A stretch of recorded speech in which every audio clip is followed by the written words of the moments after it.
আসসালামু আলাইকুম। আপনারা কেমন আছেন? আলহামদুলিল্লাহ আমি ভালো আছি। আজ বৃষ্টির দিন, সকাল সকাল কি রান্না করব বৃষ্টির ভিতর? এমনিতেই আজ 2 দিন এই চুলার উপরে আসতে পারি না মেঘকাদার জন্য।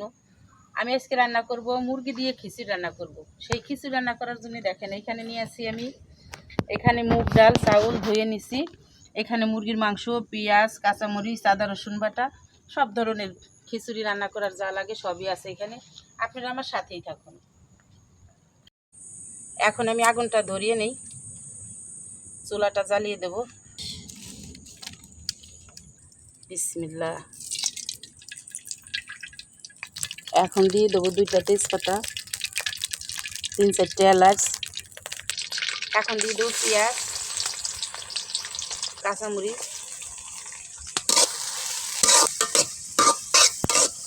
আমার পেঁয়াজটা লাল লাল হয়ে গেছে। এখন দিয়ে দেবো আদা বাটা, রসুন বাটা,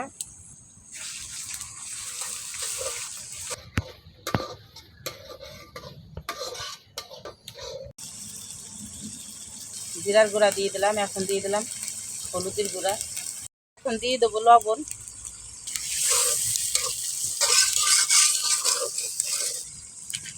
মশলাটা কষানো আমার শেষ হয়ে গেছে। এখন দিয়ে দেবো মাংসটা।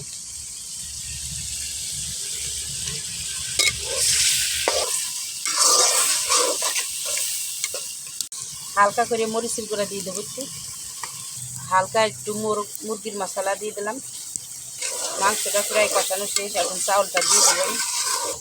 মাংসটা এখন কষানো শেষ, চাউল দিয়ে দেবে। তো তা দিয়ে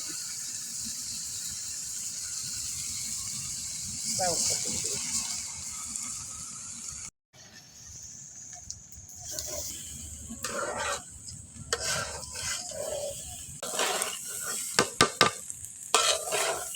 চাউলটা ভাজা আমার হয়ে গেছে।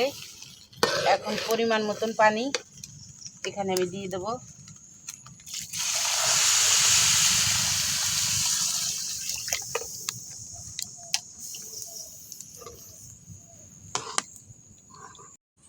আর একটু লবণ লাগবে, দিয়ে দিই। এখন ঢাকনাটা দিয়ে দিই। এখন খিচুড়িটা বসানো শেষ।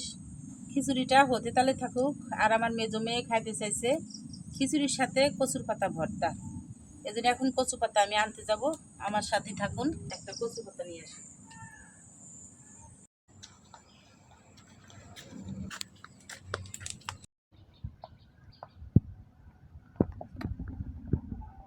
কচু পাতাটা এখন কেটে নেব।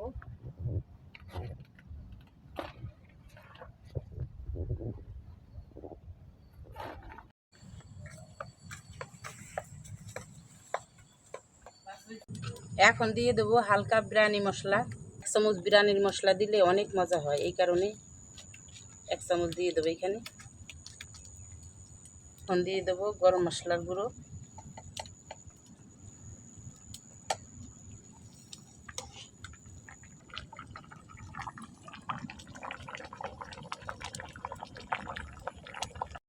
খিচুড়িটা কত সুন্দর ভিড়ানো হয়েছে, আর অনেক সুন্দর ঝরঝরে হয়েছে। হালকা করে একটু বিরিয়ানির মশলা দিলে অনেক সুন্দর হয়। 1 চামচ, বেশি নেই, 1 চামচ দিলেই বিরিয়ানির মতন একটা ঘ্রাণ আসে। আজকের এই খিচুড়িগুলো এত মজা হয়েছে তা বলার মতন কায়দা নেই।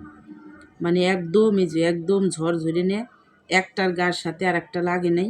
এত সুন্দর ঝরঝরে, মনে হয় কি মিলাদে মানুষ যেরকম খিচুড়ি রান্না করে ঠিক সেরকম হয়েছে ঝরঝরে নে খিচুড়ি।